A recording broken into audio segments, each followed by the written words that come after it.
Hi ವಿದ್ಯಾರ್ಥಿಗಳು, ಎಲ್ಲರೂ ಕೂಡ ನನ್ನ ಚಾನಲ್ಗೆ ಸ್ವಾಗತ ಹೇಳ್ತಾ ನೋಡಿ. ಇಂಗ್ಲೀಷ್ ವಿಷಯದಲ್ಲಿ ಮೋಸ್ಟ್ ಇಂಪಾರ್ಟೆಂಟ್ ಇವು ಪ್ರಶ್ನೆಗಳು ಬಂದೇ ಬರ್ತದೆ. ಈ ಪ್ರಶ್ನೆಗಳು ನೀವು ಕರೆಕ್ಟಾಗಿ ನೀವು ಸ್ಟಡಿ ಮಾಡ್ಕೊಂಡು ಹೋಗ್ಬಿಟ್ರೆ ನಿಮ್ಮ ವಾರ್ಷಿಕ ಪರೀಕ್ಷೆಯಲ್ಲಿ ಆರಾಮಾಗಿ ನೀವು 60 ಮೇಲೆ ತೊಗೊಳ್ಬೋದು. ಬನ್ನಿ ನೋಡಿ, first multiple choice important. The little ones spend dash at school according to the poem the school boy. ಇದೊಂದು ಪ್ರಶ್ನೆ ಸ್ಟಡಿ ಮಾಡ್ಕೊಳ್ಳಿ. Next, the stranger who saves the narrator from humiliation in. ಇದೊಂದು ಪ್ರಶ್ನೆ ಬಂದೇ ಬರುತ್ತೆ. Next, according to the poet of money madness he is show. ಇದೊಂದು ಪ್ರಶ್ನೆ ಬರುತ್ತೆ, ನೆನ್ಪಿಟ್ಕೊಳ್ಳಿ. In if I was the poet says. ಇದೊಂದು ಬರುತ್ತೆ. Next, in watchman of the lake. ಇದೊಂದು ಪ್ರಶ್ನೆ ಓದ್ಕೊಳ್ಳಿ. Next, question number 7 also very important ಪ್ರಶ್ನೆ. ನೆಕ್ಸ್ಟ್, ಫಿಲ್ ಇನ್ ದ ಬ್ಲ್ಯಾಂಕ್ಸಲ್ಲಿ ಯಾವುದು ಇಂಪಾರ್ಟೆಂಟ್ ಅಂದರೆ ಫಿಲ್ ಇನ್ ದ ಬ್ಲ್ಯಾಂಕ್ಸಲ್ಲಿ ನಿಮಗೆ ಇದು ಓದ್ಕೊಳ್ಳಿ. ಯಾಕಂದರೆ ಇದಕ್ಕೆ ಸಂಬಂಧಪಟ್ಟ ಹಾಗೆ ನಿಮಗೆ ಬರುತ್ತೆ. ಯಾಕಂದರೆ appropriate and prepositions given the brackets ಇದು ಒಂದು ಬಂದೇ ಬರುತ್ತೆ ನಿಮಗೆ. ನೆಕ್ಸ್ಟು, ಮ್ಯಾಚ್ ದ ಫಾಲೋವಿಂಗಲ್ಲಿ ಇವೆಲ್ಲವೂ ಕೂಡ most as of course that is really kind for how are you, could you pass me the salt. Okay, ಇದು ಒಂದು ಪ್ರಶ್ನೆಗಳು ಬರ್ತವೆ, ನೆನ್ಪಿಟ್ಕೊಳ್ರಿ. ಮೇನ್ ಇವೇ ಇಂಪಾರ್ಟೆಂಟ್ ನಿಮಗೆ. 2 ಅಂಕದ ಪ್ರಶ್ನೆಗಳು ತುಂಬ ಇಂಪಾರ್ಟೆಂಟ್. ಯಾವುದು ಅಂದರೆ name any 2 things that keep company with the boy in summer more.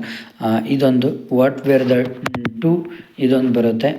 Who is the fly thing for the goddess in watchman of the lake. ಇದೊಂದು. Who according to the poet in the poem the farmer is wife. ಇದೊಂದು ಬರುತ್ತೆ. Next ಬಂದುಬಿಟ್ಟು 4 ಅಂಕದ ಪ್ರಶ್ನೆಗಳಿದು. Write a note on the medicinal and effects of the. ಇದೊಂದು ಬರುತ್ತೆ. Explain the rule of Tulu Rani. What are the advantages of being a tree. How is the flight of the world human. ಇದೊಂದು ಬರುತ್ತೆ. What were the different jobs the boys did to earn money. ಇದೊಂದು ಬರುತ್ತೆ. What harsh reality is the life. ಇದೊಂದು ಬರುತ್ತೆ. Next ಬಂದ್ಬಿಟ್ಟು answer any 3 of the following questions in about 100 words each. ಇದು how did the animals cheered the man rest. ಇವು ಎಷ್ಟು ಕ್ವಶನ್ಸ್ಗಳು ಬಹಳ important ಇವೆಲ್ಲವೂ ಕೂಡ. ಓಕೆನಾ. ನೆಕ್ಸ್ಟ್ ಬಂದುಬಿಟ್ಟು ರೀಡ್ ದ ಫಾಲೋಯಿಂಗ್ ಪ್ಯಾಸೇಜ್. ಇದಕ್ಕೆ ಸಂಬಂಧಪಟ್ಟಾಗೆ ಇದರಲ್ಲೇ ಪ್ಯಾಸೇಜ್ ಕೊಟ್ಟಿರ್ತಾರೆ. ಇದಕ್ಕೆ ಸಂಬಂಧಪಟ್ಟ ಹಾಗೆ ಕೆಲವೊಂದು ಕ್ವಶನ್ಸ್ಗಳನ್ನು ತೆಗಿತಾರೆ. ಅದಕ್ಕೆ ಸಂಬಂಧಪಟ್ಟ ಹಾಗೆ ಅಲ್ಲೇ ಆನ್ಸರ್ಸ್ಗಳು ಇರುತ್ತೆ, ನೆನ್ಪಿಟ್ಕೊಳ್ಳಿ. Next, choose the correct from the verb that agrees with the subject. ಇದೊಂದು ಬರುತ್ತೆ ನೋಡಿ. ಇವು ಕೂಡ ಇದಕ್ಕೆ ಮೆಥಡ್ ಇದಕ್ಕೆ ತಕ್ಕಂತೆ ಬಂದಿರ್ತವೆ, ಬೇರೆ ಬರುತ್ತೆ. ಬಟ್ ರಿವ್ ರೆಡ್ ದ ಡೈರೆಕ್ಟೆಡ್. ಇದಕ್ಕೂ ಸಂಬಂಧಪಟ್ಟ ಹಾಗೆ ಬೇರೆ ಕೇಳ್ತಾರೆ. Next, following list of events and answer the question set on it. ನೋಡಿ, ನೆಕ್ಸ್ಟ್ ಬರುವಂಥದ್ದು ರೆಫರ್ ದ ಫಾಲೋವಿಂಗ್ ಎಕ್ಸ್ಟ್ರಾಕ್ಟ್. ಭಾಳ ಇಂಪಾರ್ಟೆಂಟ್. ಈ ಥರದ್ದು ಬರುತ್ತೆ ನಿಮಗೆ. Write a letter to the president grama panchayat. Letter write ಬರೀಕೊಳ್ಬೇಕು ನೀವು. ಇದು grama panchayat of your village about the following issues.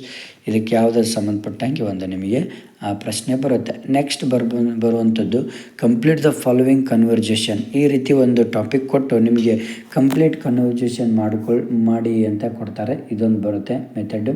Next, ಇದೊಂದು ಮೆಥಡ್ ಬರುತ್ತೆ, ಭಾಳ ಈಸಿ ಇರುತ್ತೆ. Okay, rearrange the following dialogue between Harish and his class teacher to make a meaningful conversation and rewrite. ಇದೊಂದು ಕೂಡ ಬರುತ್ತೆ. ಇಷ್ಟು ಇಂಪಾರ್ಟೆಂಟ್ ಪ್ರಶ್ನೆಗಳು ಸರಿಯಾಗಿ ಸ್ಟಡಿ ಮಾಡ್ಕೊಳ್ಳಿ. Okay, thank you friends. Thank you.